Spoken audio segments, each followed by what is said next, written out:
About 2 weeks ago, VideoGameChronicle.com published an article where they interviewed the Outer Worlds creative director, Leonard Boyarsky.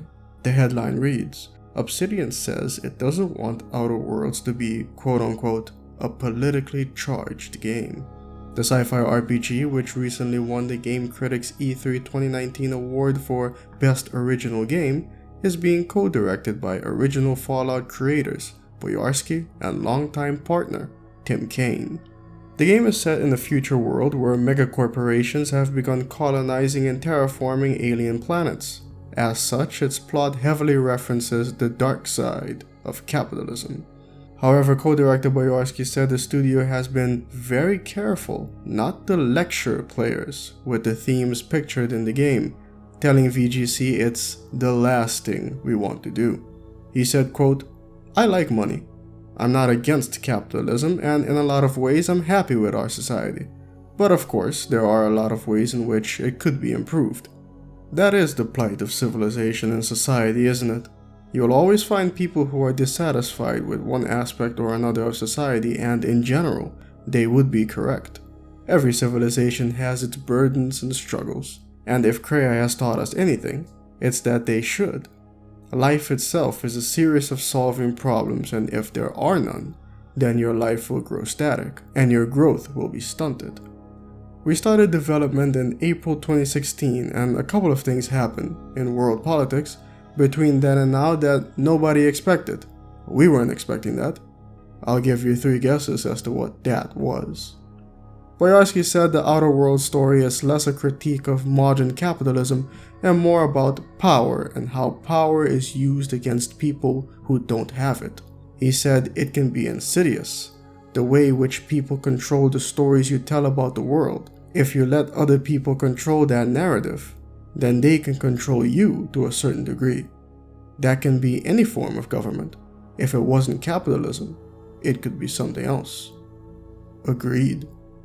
Boyarsky added that he's tried to balance these themes with the humorous tones his previous games are known for. Didn't. Got killed. God, I love that joke. "I don't want people to think that this is a really hard, politically charged game. It's supposed to be fun. It's supposed to be humorous," he said.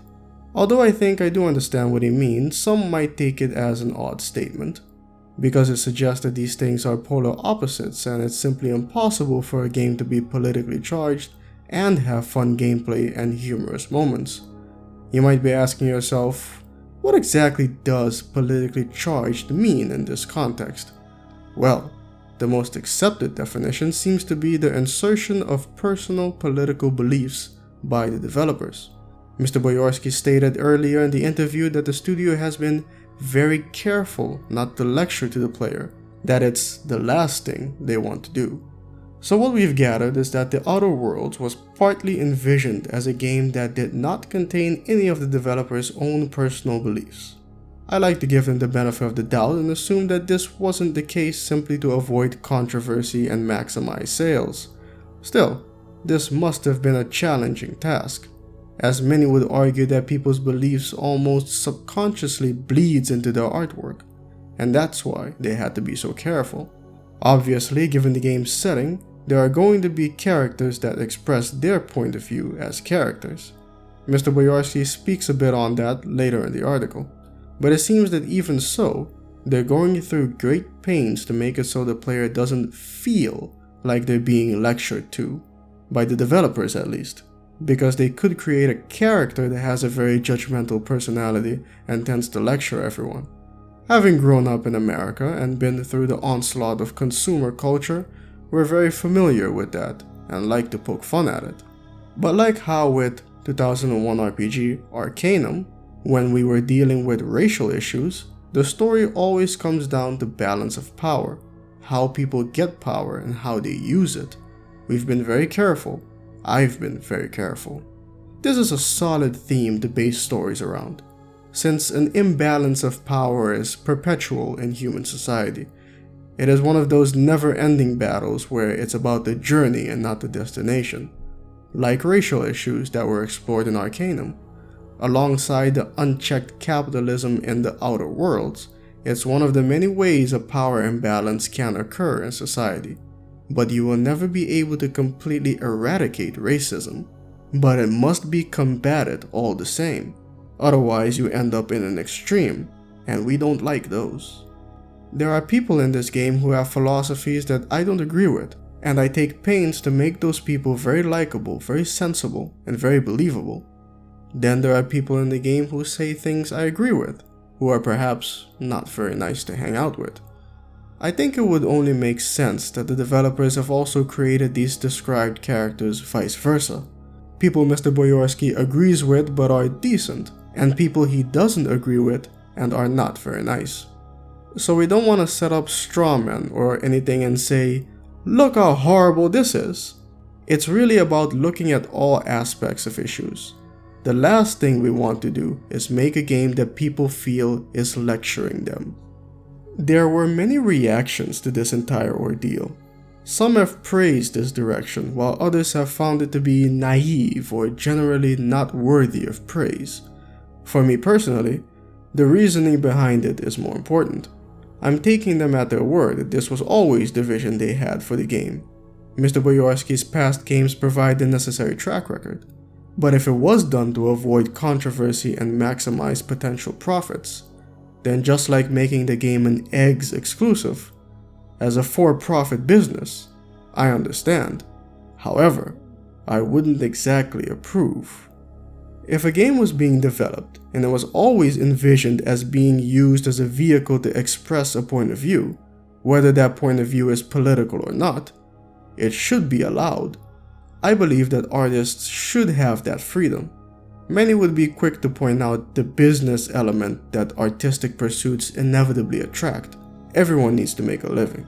And even I'm here with the wish to do the same using this artistic outlet. But I didn't earn my subscribers by producing what they wanted me to produce. I did it by producing what I wanted to produce, and it happened to coincide with their interests.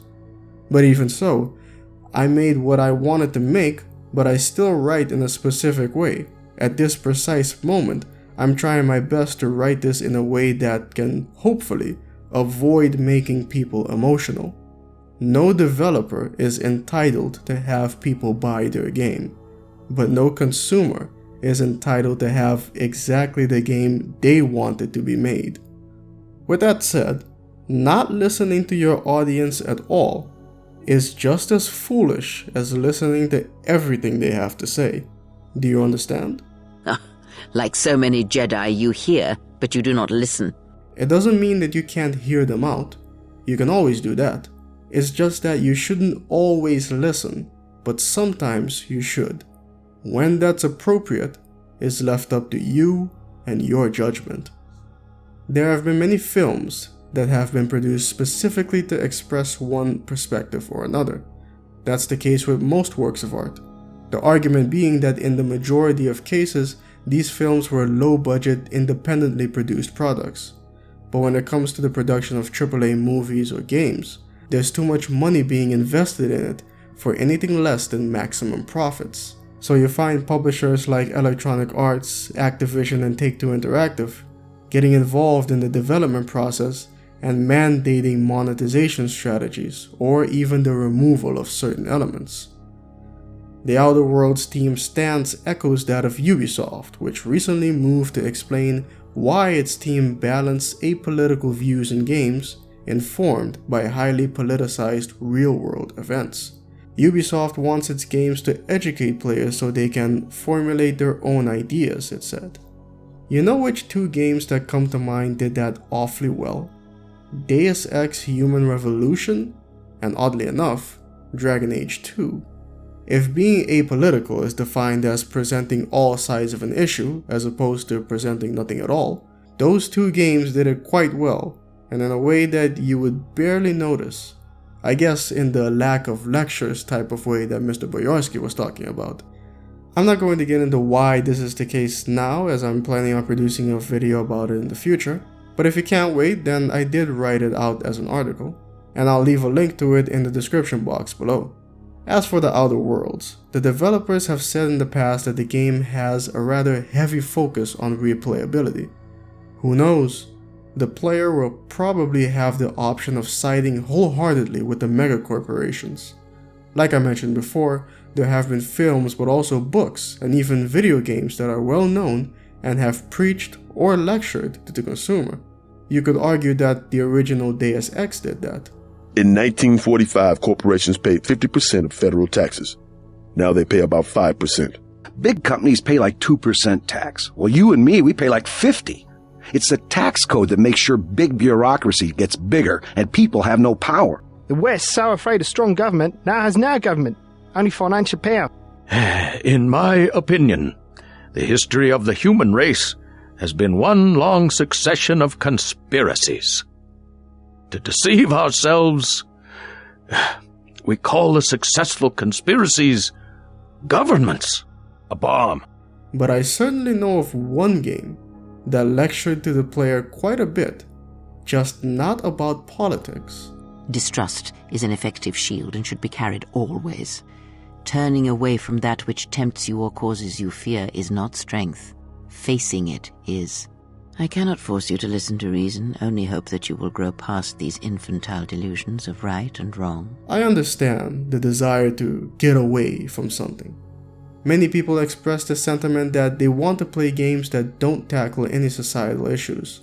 I think there always have been and there always will be a market for that. If the Outer Worlds was built with a specific perspective in mind, if you're one of these individuals I just described, then this particular game just isn't for you. You might wish that there were more games that cater to your interests, and yeah, I get it. I wish Spec Ops The Line was more successful. I wish there were more games like KOTOR 2. But we don't always get what we want. What really perplexes me are the people who say that if the game does champion some sort of stance, then they would pirate the game. They still want to play the game, they still think it'll be fun, but they don't want the developers to be rewarded for their hard work on a game that has something to say. I think that's the kind of thing that makes people say that they wouldn't have a problem with it if it was something they agreed with. Let's say the game was made with a perspective I disagree with, but the game was received very well. Everyone who's played it says it's great fun. Personally, would I play it? I would like to think that I would. The question is, am I confident and secure enough in my beliefs? Or let's take it a bit further. Do I have enough of an open mind so that if the game presents an argument that I haven't considered, could I give it real thought and perhaps even reconsider my position? Am I strong enough to encounter these challenges to my beliefs and face them? But yeah, sometimes I too want to just play a fun little game and pass the time with some entertainment. Other times I want to be entertained by something more cerebral. Trust me when I say that there's plenty out there to cater both desires.